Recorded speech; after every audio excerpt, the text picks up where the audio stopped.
So, hello, we are now here in Amsterdam with Slim Ben Ameur. He is from Tunisia originally, but he now lives in Amsterdam. Hello, Slim. Hello. How are you? Good. Good, good. So, let's talk about ceramics a little bit. Okay. Okay, so tell me first how you started with ceramics in Tunisia. Yes. Yeah, my father was a ceramist, so it's really easy. I spent all my school holidays working in his studio, in his, let's say, factory, small factory. So that's how I come to the ceramic. Oh, so you help him actually. I work for him. So. Was it like you wanted to help him or you had to help him? No, I had. Oh, okay. And that's why I didn't like ceramic at the beginning. Oh, really? Yeah. Oh, okay. It just was like obligation. Okay. So but then slowly you started to... Yeah, when I graduate in Tunisia and You graduated from chemistry, right? Yeah, exactly. But chemistry, is it associated with ceramic work you did in Tunisia or? No, just graduated from chemistry. Yeah. Mm-hmm. It was just normal, no. Okay. So, when I finished study, there was no enough work. Okay. So, I have to work. I thought the best choice is to do my own studio. And then I start love ceramic. Okay. So it was an obligation, then I can find my way in ceramic. Okay. And then you moved to Amsterdam and you decided to go to another school for ceramics. Yeah. The Rietveld Academie. Yeah. And you went to Amsterdam because you wanted to go to this academy, or? Yeah, that's right. Oh, okay. It's a very good school, right? Yeah. Yeah. It's a very nice school. Yeah. Lot of facilities and. But I like much that you are free to work in any day, in the weekend. You just have the key and you just go to the glaze room to the pottery and you just work. So this freedom I like it. And academy is about fine arts, right? Yeah. But then you decide for the ceramic course? No, I just, because I have enough experience, so I just came directly to the ceramic department. Oh, okay. Yeah, I didn't do the basic year or something like that. Oh, okay. I just fall in. Yeah. Okay. So it's a 4-year school? 3. 3 years. 3 years. Oh, okay. So what kind of work did you do there? What? Yeah, when I just came, I don't know exactly what to do. I just want to have a new experience.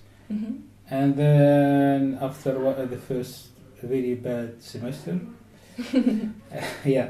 was like this. It was in my head to do like crystalline glaze, but no one can help me there because no one know how to do it. So I made like research in internet with some books and I decided to do it. And it was a big success from the first time. Okay. So and I started like this. And the academy really opened your eyes in a way your father could not show you before? Yeah. You experienced a lot probably, right? Because in Tunisia you just work with local clay and all the glaze are ready-made, so they are very limited. And the market is not really help to be creative.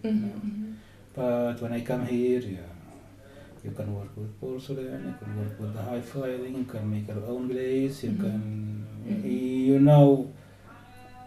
like you have a lot of answer for your question before, because like in Tunisia you can have right now like you can have I don't know, for example, this when you fire and you have like broken piece and you don't know why, Oh, okay. Here you know why. Oh, you got for your example. answers. Yeah.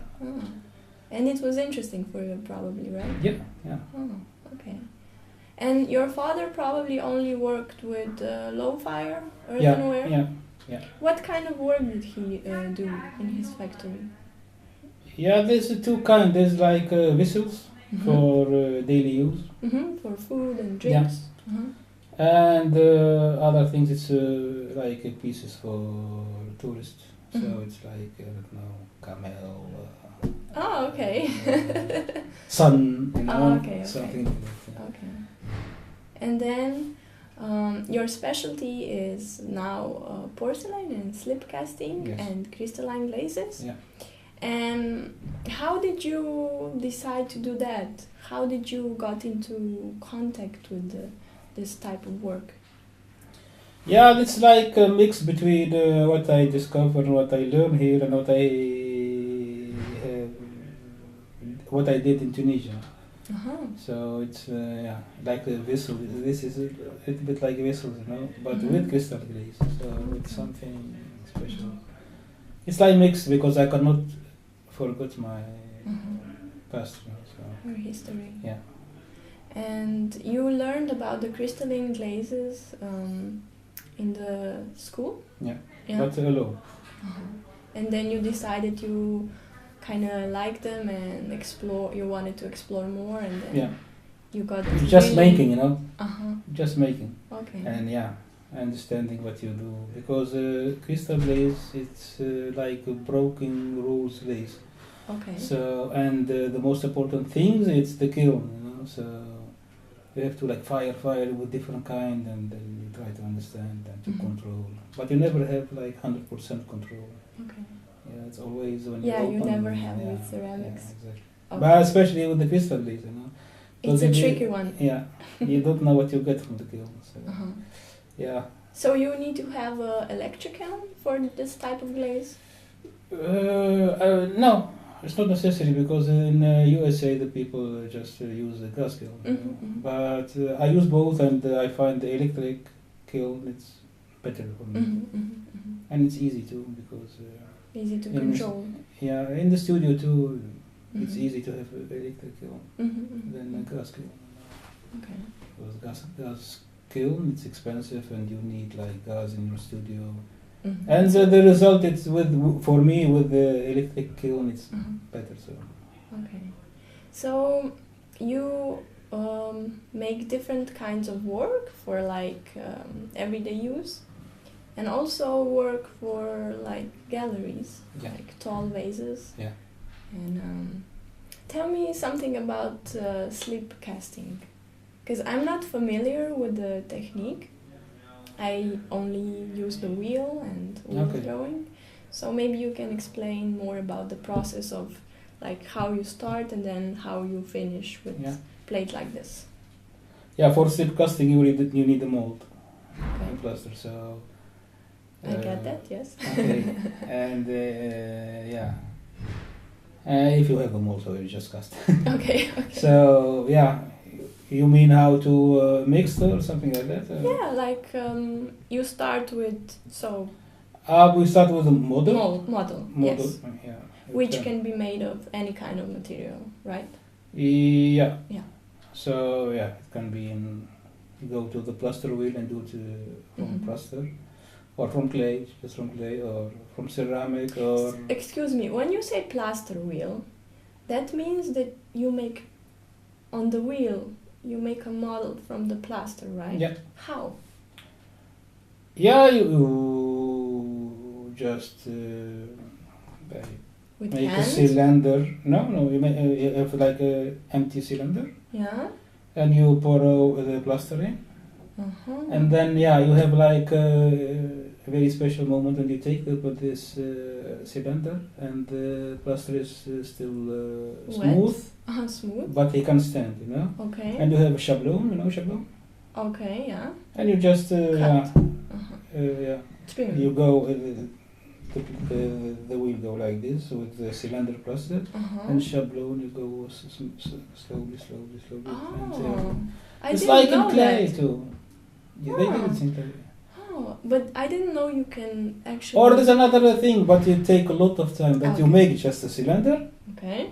And you let it hard. Okay. And then you there's something like a sharp tool, and you trim. Yeah, until you get what you want. Oh, interesting. Yeah. Okay, so now you have a model. Yeah. And then you need to make a mold. Yeah. Okay. A mold from plaster. Okay. If you have your mold, then let it dry so you can cast it.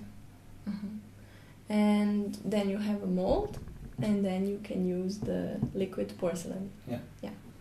And is it very difficult to use the molds? You need to have a lot of knowledge, no? Yeah, you need an experience, but it's not difficult.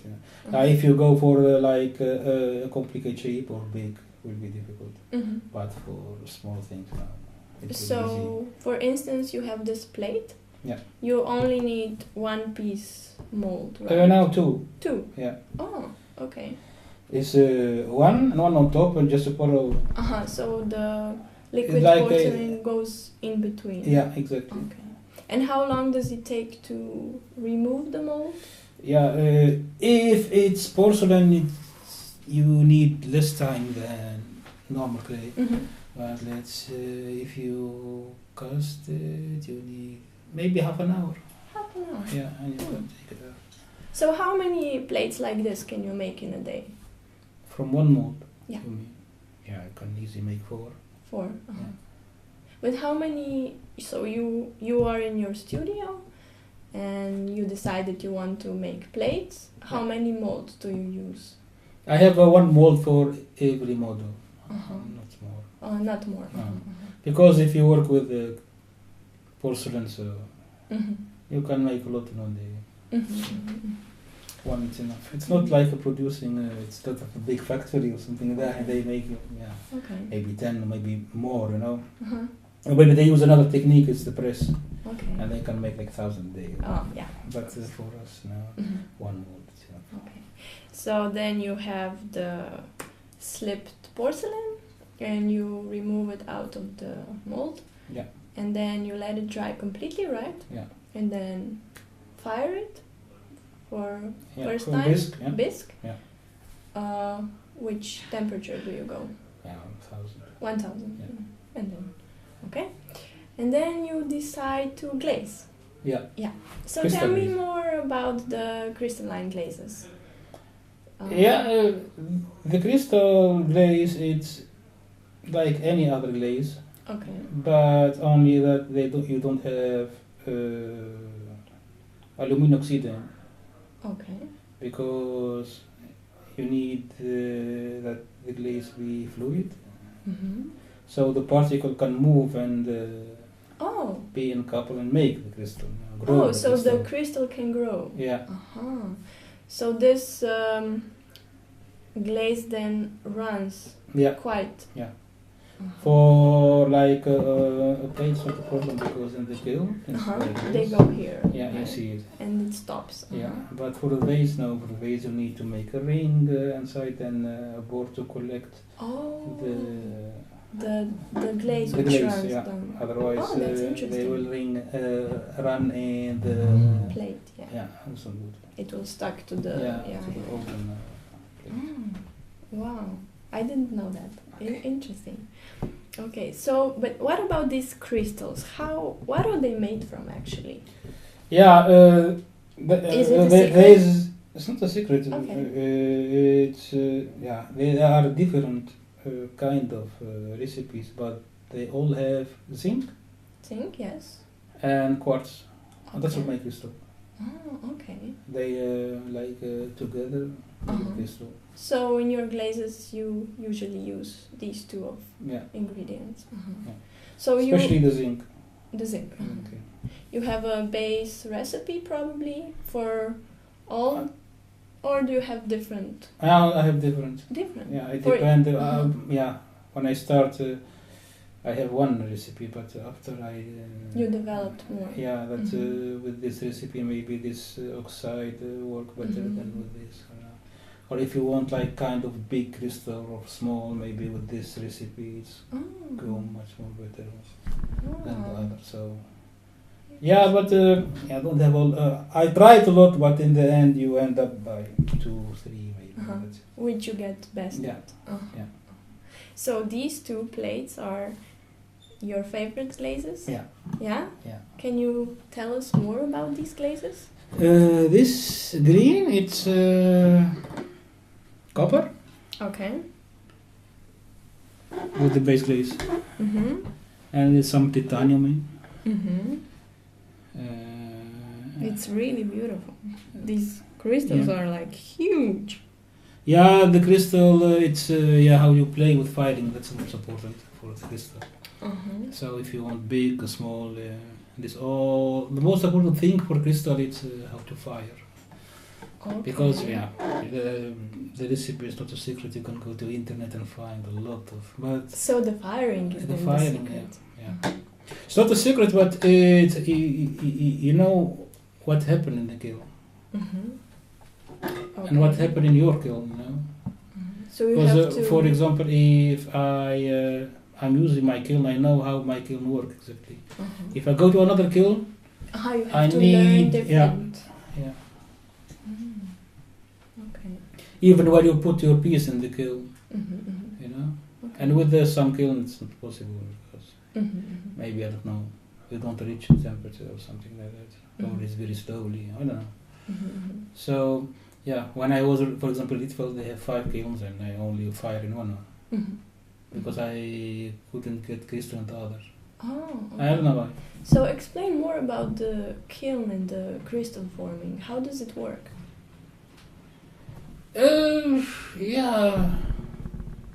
It's just you need a good kiln, you know? Okay. That he can reach the temperature and he can go quickly when you need him to go quickly and slowly. And of course a good computer, you know. And, so the time is very important. How you raise the temperature and how you drop it. Yeah. Both is important. Yeah, it's important because if you can go quickly and the kiln can cold quickly, you have less chance for the glaze to run. And they have less problem. But how we want to form the crystal is important too, because you go a lot with the up and down, up and down. Oh, you go up and down? Yeah, it depends how we want the crystal. Oh, you can actually have an impact on the shape and the size of the crystal by going but up. always but not completely. Yeah. You can predict in some way. Yeah, you can. Okay. Guide. But how many steps?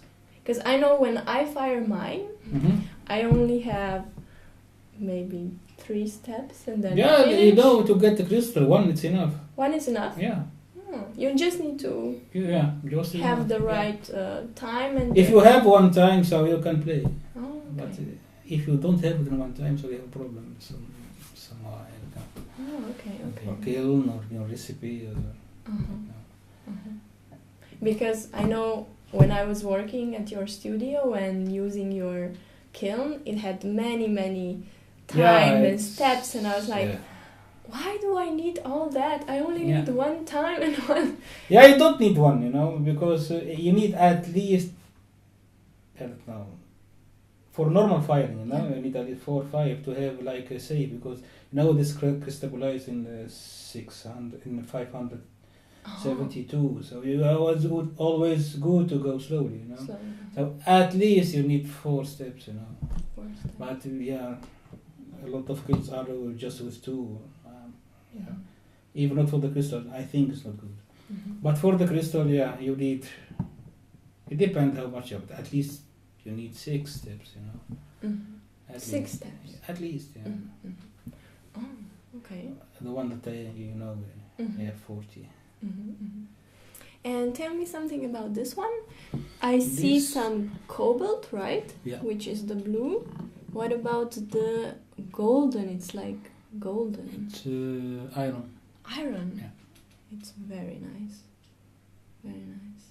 So, if I understood correctly, this is the base. The golden one, right? And then the crystal is formed from zinc and cobalt and silica, right?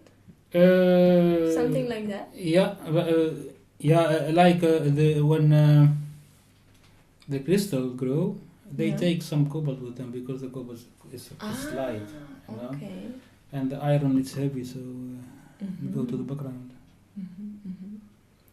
Okay. So you now, when you fire, you know, like, how much is your success rate when you fire crystalline glazes? Every time it's successful, or you get some failures? No, I get always. You know, if like I put 10 pieces in the kiln, I take maybe 4 good. 4 good? Yeah. So what happens to the rest of the 6? Does it, because of the money? you just don't get crystal. Oh, no crystals? No. Oh. The glaze decides... You get like just a matte glaze, you know. Oh. Yeah. Why? The temperature is not right. I don't know. It's something crazy. It's the same it doesn't recipe. Want to tell you. It's the same firing and that's the secret. crystal. Yeah, it's not secret, but the secret of the kiln. Of the crystal. That's the crystal. Why everything is the same and here it's working, here not. Okay. And if I working with the vases, I can only put 1 vase in the kiln.